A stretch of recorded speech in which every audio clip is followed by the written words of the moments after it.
Jenkins, the founder and CEO of Quentasia Studios, and this is the Quentasia Podcast. Thank you, ladies and gentlemen, for joining us for today's episode. Today is going to be our season finale for season 1 of our podcast.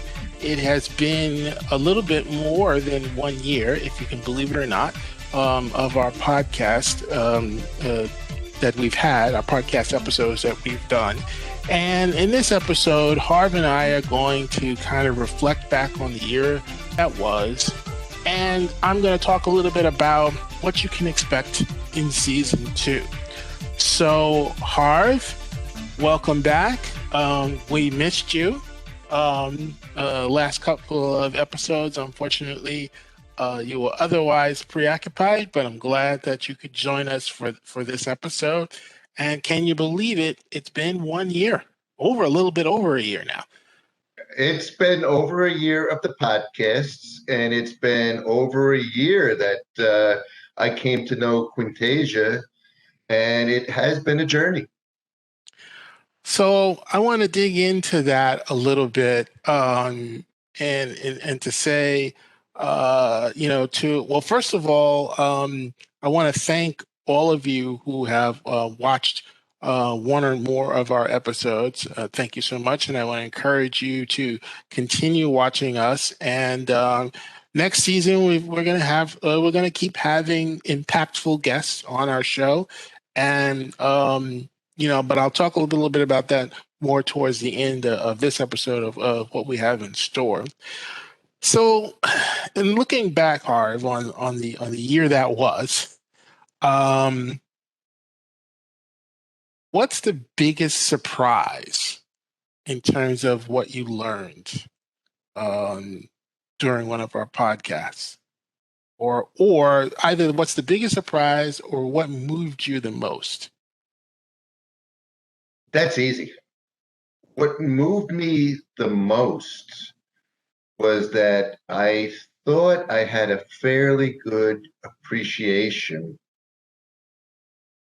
in particular of the diversity and inclusion in this country, and having grown up, being one of the elders in society now that I'm getting up in years, I thought I had seen a transformation from a very repressive society, which was not at all fair or had no equity for minorities and inclusion. And I sort of was around it all my childhood, and I had seen it evolve. And that goes to those listening. I don't care if you're a person of color, whether you're LGBT, Q++. I mean, I thought we had reached a certain level of sophistication and inclusion in our society. And as I got to be involved with Quentasia, it sort of rocked my world that I thought I had seen a lot of progress, but my perspective was just from my vantage point. By being included in the Quentasia podcast and the Quentasia Studios and the community at large, I recognized that my own perception that we had made incredible strides in society and in this global environment, that we hadn't made as many strides as I thought we had. And I tried to reflect, what was it about my perspective and being a part of the Quentasia environment that led me to believe that we had come further along. And I guess my own experiences colored my perception of the global community. And let me explain a little bit about what I mean about that. For those of you listening, I grew up in an area where I was exposed to a lot of, LGBTQ plus diversity and inclusion. That's what we were taught in church, and treat everybody as you want to be treated. And growing up, I didn't really see that there was this whole sort of backlash and restriction, and I didn't see.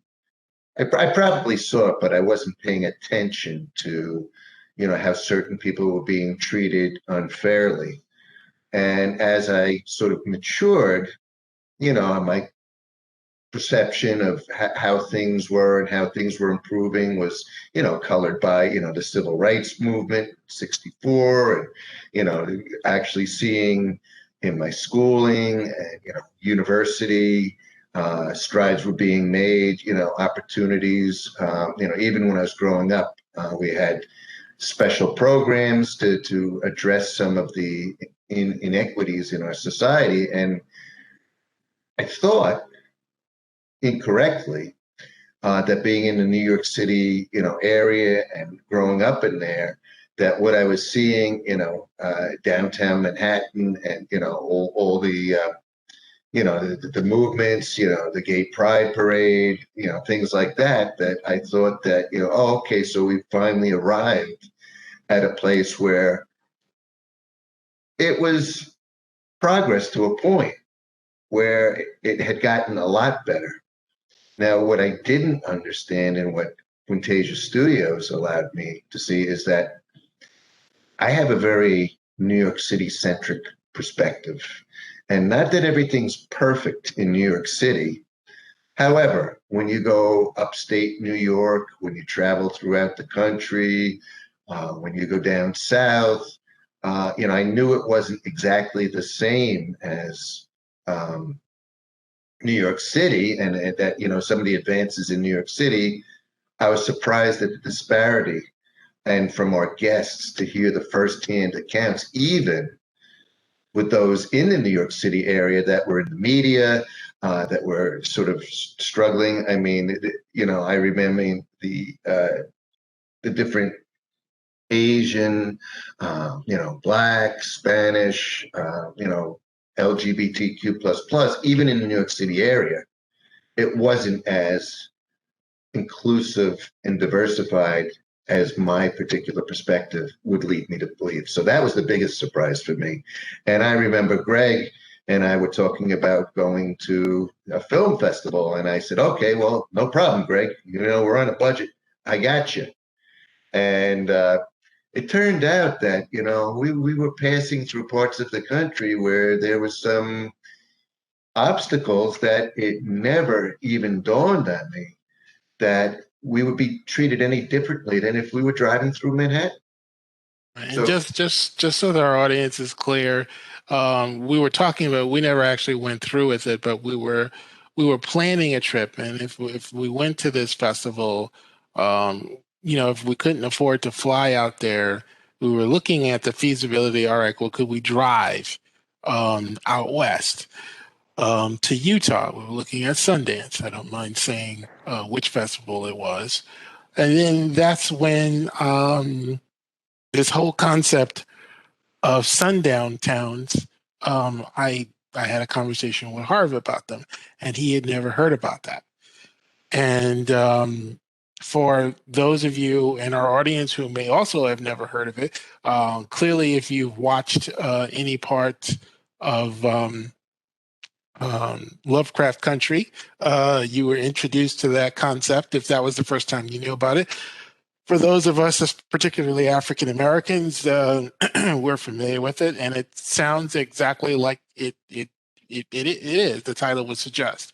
There are towns out there where the local law enforcement kind of has it's an unwritten rule, but a very much a real rule that if you're a person of color, particularly Black, you cannot be on the roads after sundown. Simple as that. And if they see you out there, they're going to pull you over and question you. And if you're lucky, that's all they're going to do is question you, and find out where you're headed and make sure you get to where you're going and get there quickly. So yes, there's this whole concept of sundown towns, and they still exist. It's not a thing of the past. I would say it's not as prevalent as it used to be. But and it's not just in the South. That's the other shocking things. You can have sundown. There are sundown towns in the state of New York, which is where we are. So it's not just the South. That concept is very much alive. But sorry, Harv, I interrupted your story there.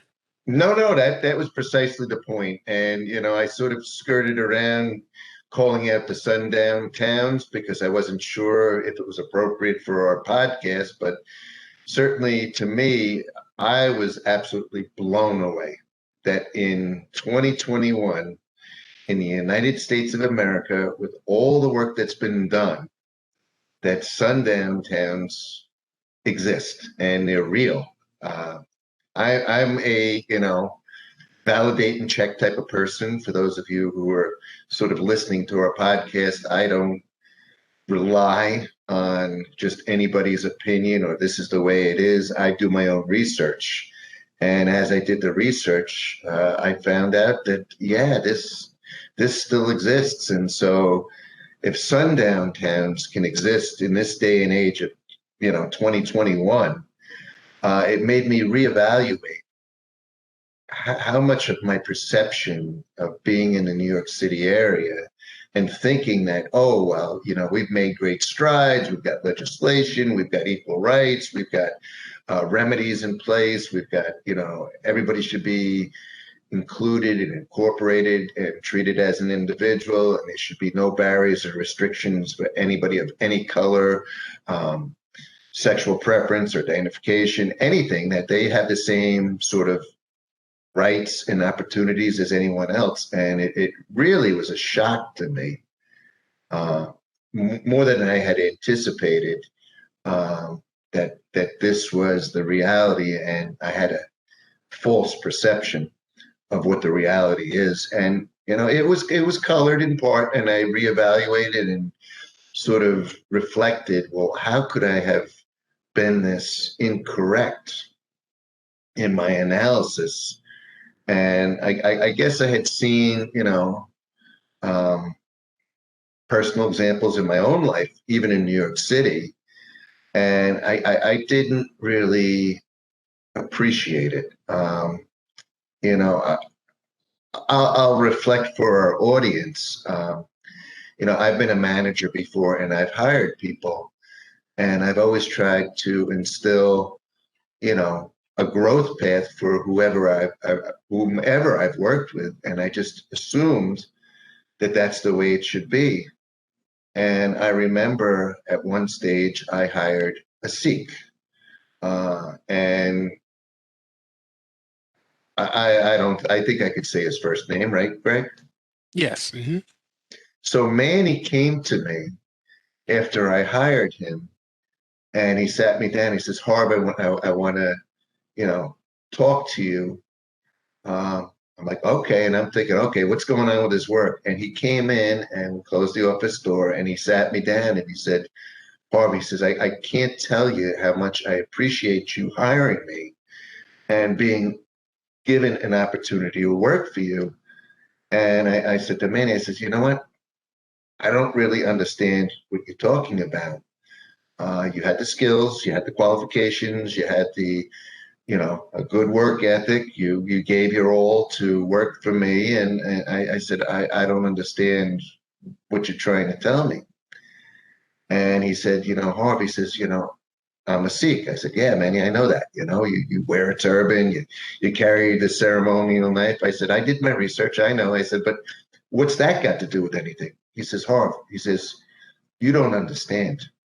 Because of the way I look and because of my religious preference and my culture, he said it was very, very difficult for me to get a job. And I said, well, Manny, I'm really sorry to hear that. And I got to tell you, I said, I'm surprised. I mean, you're one of my best workers. And I said, not to single you out, I said, but I have a phenomenal team and they're all driven to do their best and support me. And so about a year and a half went by, and Manny came to me and said, Harv, he says, I've got some terrible news. I said, well, Manny, I'd be happy to help you and do whatever I can to help you. What's going on? He says, I got a promotion to join another company. And I could see he was almost crying. And he was saying, he says, I don't really want to leave here. I enjoy working for you so much, but the company was structured, and Greg, this shouldn't come to news to you, that oftentimes when you're in a position in a company, you rise as high as you can in that organization. And if you're very talented, and if the company is sufficiently structured, you may find yourself in a position that the only way you can get to the next level in your career is to leave the company. And that's exactly what Manny was facing. And he felt absolutely horrible because he had worked for me a year and a half. He had been promoted, twice I promoted him. And there was no, my organization wasn't huge. And he had gone as far as he could go in the organization that I was in. And his next logical step was to get a more senior position in another company. And I supported him. And I said, Manny, I said, I'm happy for you. I said, people come and go, but the people who make an impact on your life last a lifetime. And he said, yeah. He said, he says, I picked up the skills working for you that allowed me to get that next job. And he says, I'll be forever grateful that you provided me that career path. And, he went on to become very successful. And, I did have the opportunity, for other people that had followed a similar route who were also, um, diversity, inclusion, restricted. And I actually had the opportunity to hire one of those people back. And, they were very humble, said, I went and I thought the grass was greener on the other side and it didn't work out. Would you consider taking me back? And I did. And, the world has moved on. And for those of you who don't know, Greg and I met at work. And here I am at Quentasia. So, always network, always be positive, always keep humble, I guess, is, the one thing that I learned is, if you're the type of person who think you know it all, nobody can know it all. And it's been a growing experience for me and Greg as well to be a part of Quentasia. And, for those of you listening to the podcast and saying, hey, these guys, they're just two guys. They're just,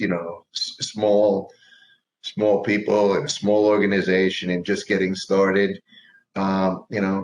There's a lot you can learn from listening to these podcasts, and there's a lot that we can all learn from the Quentasia Studios community that will help our growth. And I say help our growth.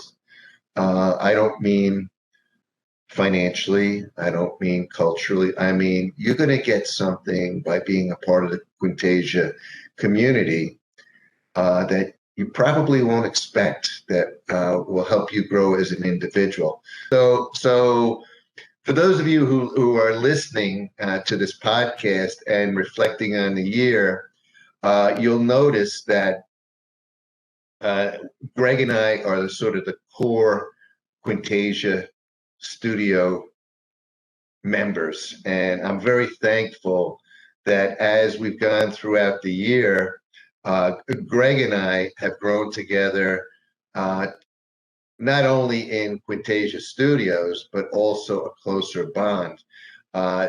We've had our ups and downs, just like any other family. We've actually had, a series of staffing people, as we've sort of anticipated where we'd be. You don't always get to where you'd be. Sometimes, you think the straight line path, you're going to go out, you're going to build the company, you're going to get the financing, you're going to build, I can remember when Greg and I were looking at, thousands and thousands of square feet for our office space. And I remember thinking to myself, yeah, this Quentasia Studios could take off. And, we didn't realize when we started, COVID was going to hit and it was going to change the environment and it was going to change the capability.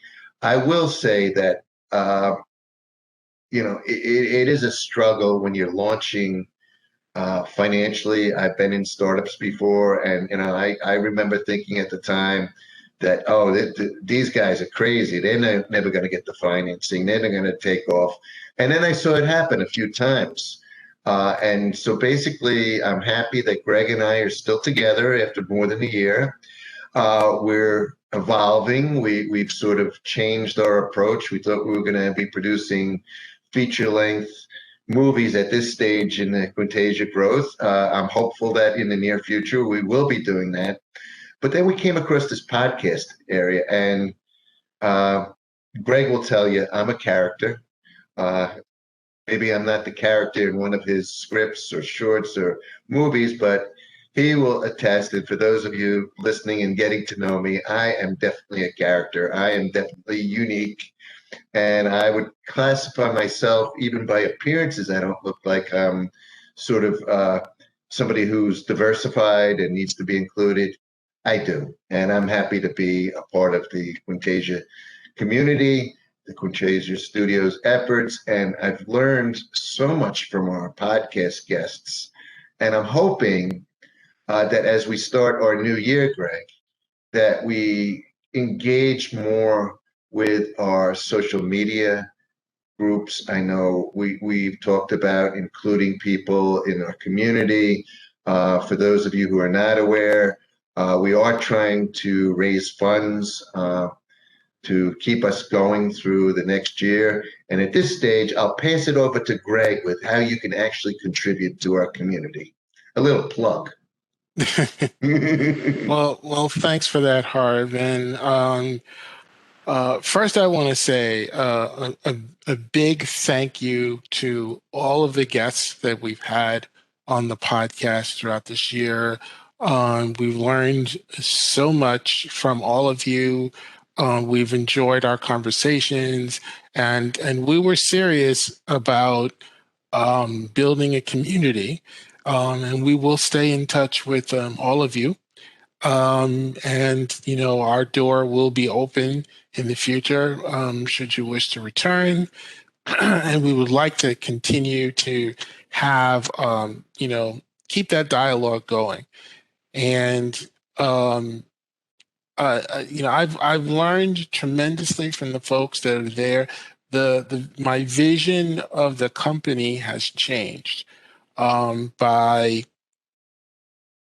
communicating and interacting with our podcast, because what I thought when I thought about diversity, I thought about it one way, and then I started talking to other people, and I could see the power of this medium, entertainment, how it could affect so much more than what just the way I was thinking about it. Like one of the most powerful shows that we did this year was the show that we did on the homeless, and just rethinking about how we think about our neighbors on the street, to use the phrase that we learned, and just rethinking, how we interact and what can we do to help solve this problem. And as we went across the year, throughout the episodes, one of the things that you're going to find out, yes, we're talking. If you don't like talky podcasts, well, definitely keep moving, because there's a lot of talking in this podcast. But hopefully, we're going to keep talking, and we're going to keep talking about ideas that we think that are important. And hopefully, one of the central themes of Quentasia is I want our company to be a light and remind human beings of their better angels. I think that's one of our important missions. When you turn on the news, you hear so much negative stuff, bad, this crime spree, this killing spree, this happened, this disaster, and the good stuff gets overshadowed. And I've said it before and I'll say it again. It's not that there's more evil in the world today than there ever has been in the world. It's just that evil gets better press coverage.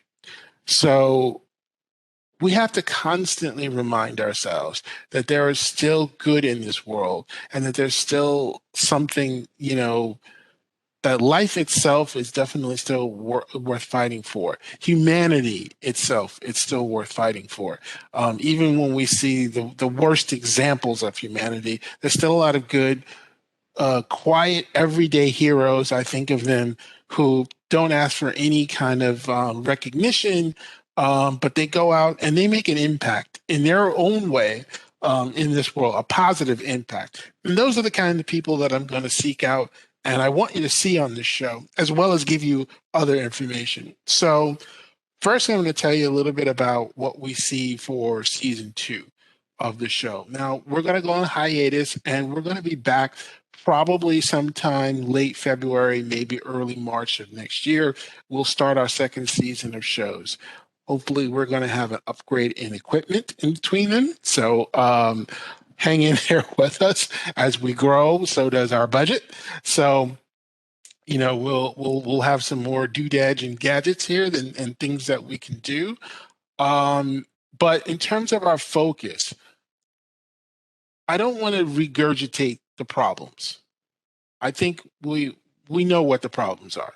I mean, you can spout the problems. Many of us are living the problems on a daily basis. I want us to be focused on solutions. What are we going to do about it? I mean, anybody can spout off what's wrong, but what are you going to do about it? It's not going to fix itself. If you want it to be fixed, you have to fix it. Doesn't mean you have to try to fix it all by yourself. You're not Jesus Christ. We're not Jesus Christ. That's not what we're trying to do. But we want to do our part in our small way to help contribute to making the world a better place. Simple as that.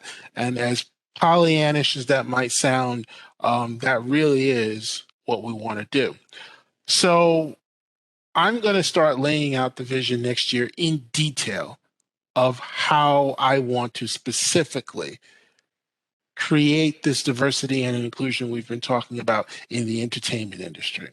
How we create our own financial pipeline, how we greenlight our own projects, and how we take back our stories and control our own destinies. That's really going to be the focus of next season. Is all the shows will kind of have that main theme writing to it, and I hope that as you listen, you feel empowered. And the one thing that you're going to learn, contrary to popular belief, the empowerment of people of color, LGBTQ, the disabled, whatever segments of society you want to carve out does not mean, the advancement of one segment is not at the detriment of any other. This is not a zero sum game. This is now moving the curve, the opportunity curve for all of us. That's what we're about. That's what we're going to be talking about. One of the shows that we're going to put together for next season is a panel. And we're going to have a panel of people, of like-minded souls, and we're going to be talking about solutions. And we're going to declare what each one of us is prepared to do. And then we're going to hold each other accountable for what we said we were going to do. And that's how you make change. We've been marching, we've been, civil disobedience for many, many years. And it has produced social change, but we're still not where we want to be. And now what we want to do, but we're in such a better place than what we were. And now we want to take advantage of that. And we want to say, all right, we're not sitting back and waiting for the greater society to come our way. I will never forget one of the things that I saw that happened in 2020. There were how after the murder of George Floyd, there were protests around the world, not just here, but around the world. And there were marches, Black Lives Matter, Black Lives Matter marches in towns that had zero Black people. Every single person who was marching in that march was a white person, and they were marching with a Black Lives Matter banner. Now, folks, I don't know what you thought about that, but that don't happen every day. And that tells me that despite, I mean, we see examples of the worst kind of racism and bigotry. Yes, obviously it exists. But I tell you, the good side exists too. And we need to focus more on the good side and show people examples of what the good side is and learn how to harness that, our good intention, into positive outcomes for a better world. I know this sounds real academic, but we want to get down to some real common sense, um, easily explainable, easily, well, maybe not so much easily doable, but easily explainable goals that we want to do. And that's really what's going to be the focus of next year. Now, as to what Harv alluded to before, in terms of right now, again, you heard us talk about we want to make the film industry more inclusive. Well, we're making a short film. That's what we want to do, and we are currently crowdfunding. I will put the link to our campaign in our podcast episode. So if you care to check it out and you care to support us, we would be very grateful. We can make a difference, like for the cost of takeout. For as little as $20. You might say, well, you guys need to raise, your goal is 90,000. What good is $20 going to do? If everyone who follows us on social media donated at least $20, we would have enough to do more than two films. So, I mean, or at least almost two films, I should say.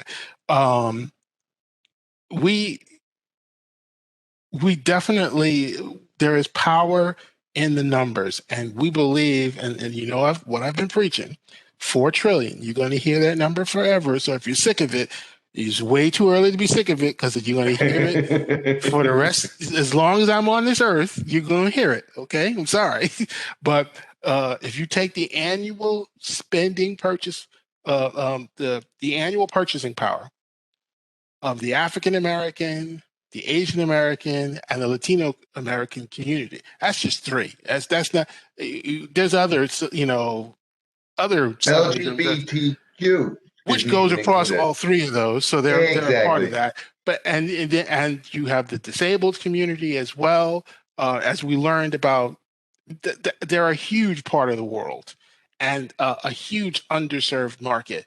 And if you and we intend to serve them because it is good business sense, and because people need. It is very important. The entertainment industry is not like any other industry.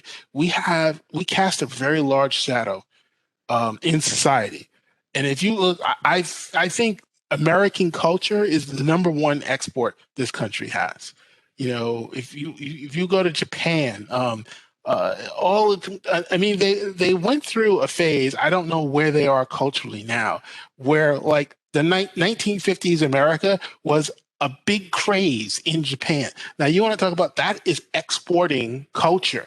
That was our culture that once it got exposed into took off somewhere else, and that again, that's how we can have influence, and the way we want to have influence is we want to show an inclusive world. We want to paint that picture, and it's a picture that you don't have to be afraid of, and it's a picture that everybody wins. There's no downside to doing the right thing.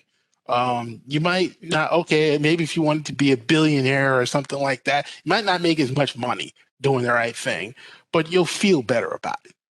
Okay. Uh, so think of it that way. But anyway, I digress. So you'll have this link to our crowdfunding campaign. Please support us for the film that we're trying to make is called, it's a short film called Infection. And we also have clips out there on the internet. We did a virtual table read. Now, for those of you who are not in the biz, a table read is just where all of the, you have actors sit around and you literally read the script out loud. And the purpose is that helps the writer, hear how his or her words sound. And then you can also, different holes in the story become kind of evident. And it's usually a big, it's usually a big part of most creative processes. Not necessarily every medium use it. Certainly, they do it in plays. It's always done. It's done a lot in films, but not always. But we certainly, me personally, as a writer, um, I I swear by it. So I have to hear people say the words before I go, oh, that's a terrible line. Or that line makes no sense now. And when you hear another human being internalize it and give a performance based off of their interpretation, that clues me in, oh, somebody could take that line a way that I don't want them to take it. So I have to be a little more clear in what I'm talking about. But anyway, so we have these table clips, table read clips of these table reads that are out there. And I jazzed it up a little bit. Normally you don't have music to it or stuff like that. But what I'm trying to do is just give you a sense of, to let you know that for Infection, this thing is real. We have a script, we have a budget. We don't have a location where we want to shoot this yet. Still working on that. It's going to depend on that budget. But we're just about ready to go. The money is about the last thing. There's some other legal stuff that we've got to take care of, which we need money for. But once that's all said and done, we have most of the cast that we want to hire. There's still some support roles that we still need to hire for, but you'll see in these clips the people we want to hire, and it's a diverse cast.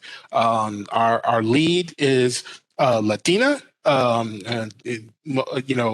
Giselle Sampson, she's a Latina. So we have, of course, Demi Davis, who I almost said Demi Moore. I don't know where Demi Moore comes. Demi Davis, who is, of course, part of the Null Hypothesis. We have Breton, also from the Null Hypothesis. And we have some new faces that you haven't seen before that we're working with. And it's a diverse cast. And because of the advocacy of one of our podcast guests, I'm taking one of the roles, and now I'm going to make that role for a disabled actor. Because the disability community has to be a part of that diversity equation, and this is me broadening now the mission that I think that we need to do. So look out for that. And I think that that's going to be impactful. But I don't want it to look like we're just doing it for tokenism. I hate tokenism. I want it to be an impactful role. So we're going to work on that and get that done. But that's give you a clue of what we're working on, what we stand for, and what we want to do. We hope that you'll support us. We hope that you'll come back. We appreciate so much that you've watched us this year, and we hope that you'll continue watching. So, on behalf, Greg, go ahead. so Greg, I just want to get one question in there because Sure. I'm sort of listening along with the podcast for the people listening to the podcast, and I'm guessing that they're listening and they're getting excited for us and excited to be a part of the Quentasia studio. And it just occurred to me, is there going to be any opportunity where we'll need extras or gatherings in Infection? because I know if somebody's interested in the production, the film, contributing, is there any opportunity where someone might be, in a scene where there would be a crowd scene and they wouldn't have speaking lines, but if they were interested in being a real part of the Quentasia community and actually being a part of the work, is there any particular part of the story of infection where we might be able to include some of our podcast listeners? Great question. So I will. The answer, of course, the short answer, of course, is yes. We will. Now, what's happening with COVID is going to impact the size of how many people, how many extras. If we wind up with a particularly bad winter, then it's going to have to be smaller than what we've originally envisioned. But if you're looking for an opportunity to get, and we are going to be a union set, but it doesn't mean that if you're not, so there's one of the things that I will make me very happy. If the number of actors that I can help get their SAG cards, because for an actor that's gold. Now, yes, I know if you're an independent actor and you've been working in independent productions, you're wondering, oh man, should I go ahead? Or yes, it's very expensive. I hear you on that one. But your biggest and greatest opportunities are going to be if you are in the union. So that's what I'm all about, is trying to help people get there. And part of that is being an extra, because that's they're covered too. So yes, the best advice that I can give. So it's a great question, Harv. Thank you for that question. The best advice that I can give to all of you out there. Now, listen to me very carefully, okay? Um, on Twitter, but only on Twitter. You can do this only on Twitter.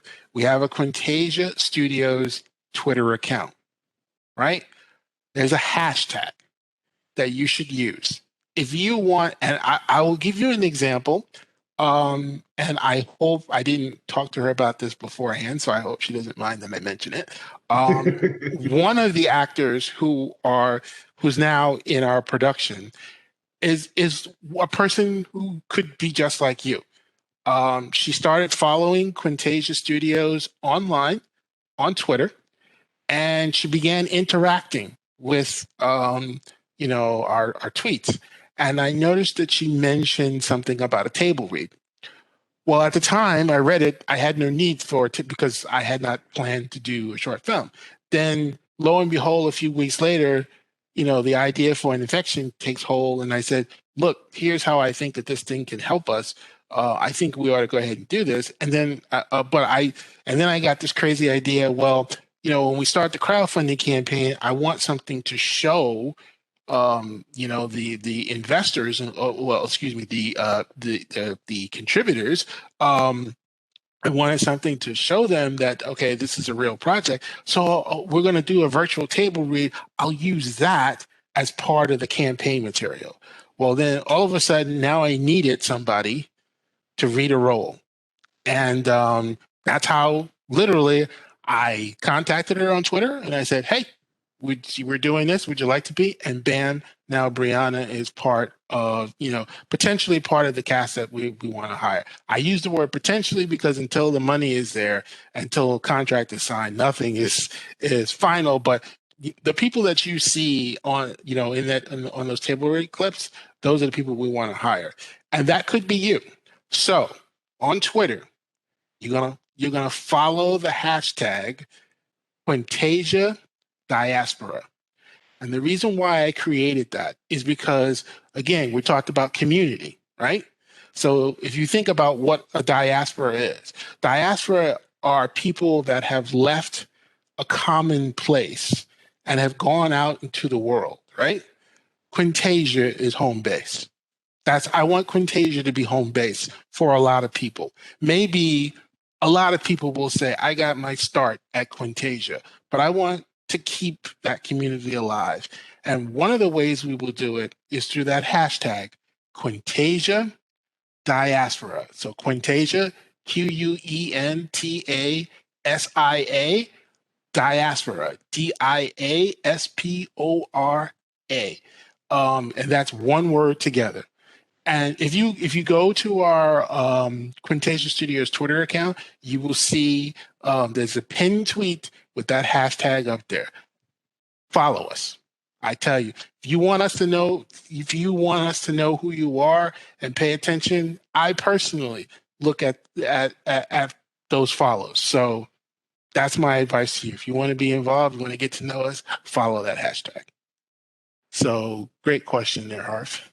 And for those of you listening, you now see the enthusiasm and personality that Greg has. So I think it was a good question, yes, for those who are listening. But I think, Greg, your personality, enthusiasm, and so much more of your personality came through in this clip. And I think I encourage all of you listening to tell your friends, tell your coworkers, tell them about Quentasia, tell them it's a ground floor opportunity, and we're about to take off to the stratosphere.